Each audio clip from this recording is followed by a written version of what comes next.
Hey everyone, Al Fragnoli. We are back at it again this week and talking about the mental mindset that it takes for leaders to be great in their profession.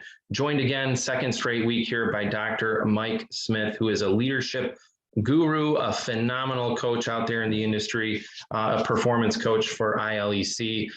Doc, thanks again for coming on with us. Yeah, thank you very much, Al. I appreciate it once again. So we loved what you shared with us last week about some of your experiences in the military and the mindset that it takes to be a fantastic leader and what you learned from your experience in the military. We're going to talk a little bit today about controlling your emotions. So I want to hear some of your thoughts, Doc, on why it's important for leaders to be able to control their emotions, especially when you're in a tough, adverse situation and your emotions might be everywhere. We really got to keep them in check at all times. Why is it critically important for leaders to be able to control their emotions? Right. Well, thanks again. And that's a really good question and something that I think isn't talked about enough.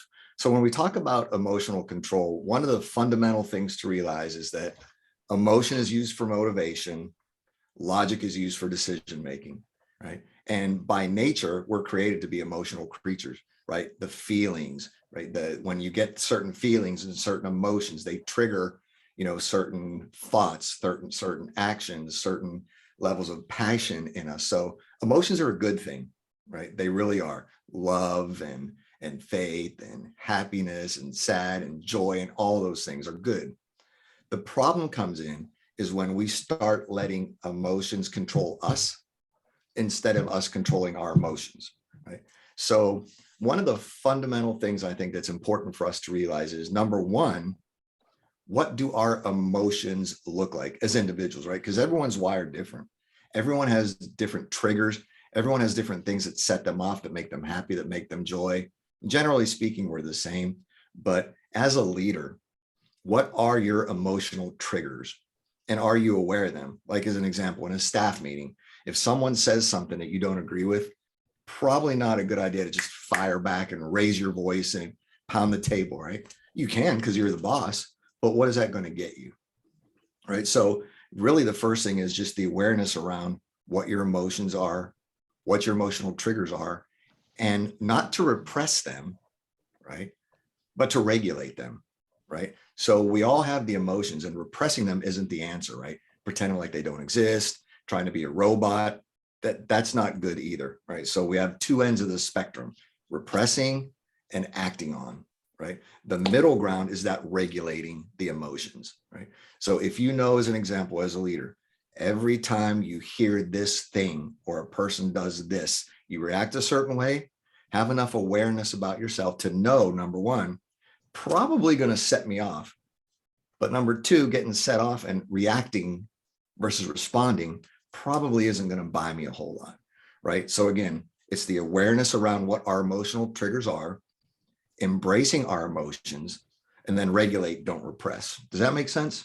Absolutely. And Doc, and I love some of the stuff that you shared there. It is critically important for each of us to be aware of the emotions that we experience. I'm a very, very emotional being. I've got tons of emotions, and I know, and we've all been in situations where we're in that meeting room, like you just used an example of, where somebody says something and then there might be somebody in that room that goes off because they didn't like it, right? Mm-hmm. To me, it's always critically important to really, really know what's going on in the room, and know that even if somebody says something that might trigger an emotional instance that happens to you, you really have to be careful with the words that you're going to say. Right. When I think about when I worked on my my undergraduate degree, probably 12, 14 years ago now, and I was a junior high basketball coach.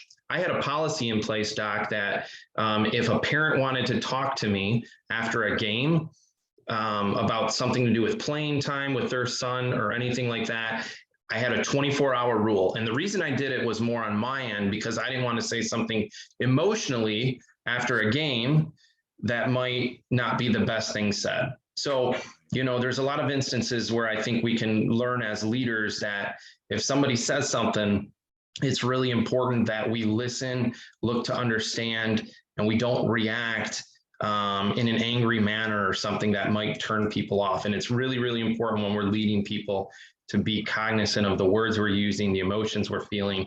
When's the right time to say something? When is not the right time to say something? So, you know, if I could real quick, I'm sorry, but I just had this, I didn't mean to cut you off, but if we talk about it in the bigger picture context, you know, emotion does cloud judgment. And just think of the billions of dollars that are spent on marketing and advertising, right? By companies for what? To get us to buy on emotion, right? The shiny thing, the faster thing, the newer thing, right? The better look, the better food. I mean, it's all about triggering an emotional reaction to get us to just go scoop it all up, right? So funny, so funny you say. Absolutely. And it's so funny you use that analogy too, Doc, because just the other week I was having a conversation with my wife that people make decisions and they buy things based off of emotion. Prime example, we went and purchased a new vehicle a couple of weeks back. We had a number figure that we were looking at for a monthly payment and ended up being a little bit more, but the car was so amazing and beautiful that we were like, we can do this, no problem. Right. Right. And that's making a decision based off of emotion. So it is interesting that you mentioned that. And you brought up a great point that said, you said emotions can't control us. We have to be in control of our emotions. And I think when leaders realize that, Doc, is when they really, really are able to lead their people in an effective and meaningful way. And so it is critically important that we are in control of our emotions and that our emotions are not in control of us. So, Doc, I want to thank you again for jumping on this call and talking here about the mental mindset that it takes to be a successful leader. We know that it's critically important. If anything that we said here today resonates with you, please, by all means, reach out, leave us a comment. We want to hear from you. We are here to help and assist. And Doc, we look forward to having you on again next Monday as we continue this edition on mental mindset for leaders. Thanks, Doc. Absolutely. Thank you. My pleasure. Have a good one.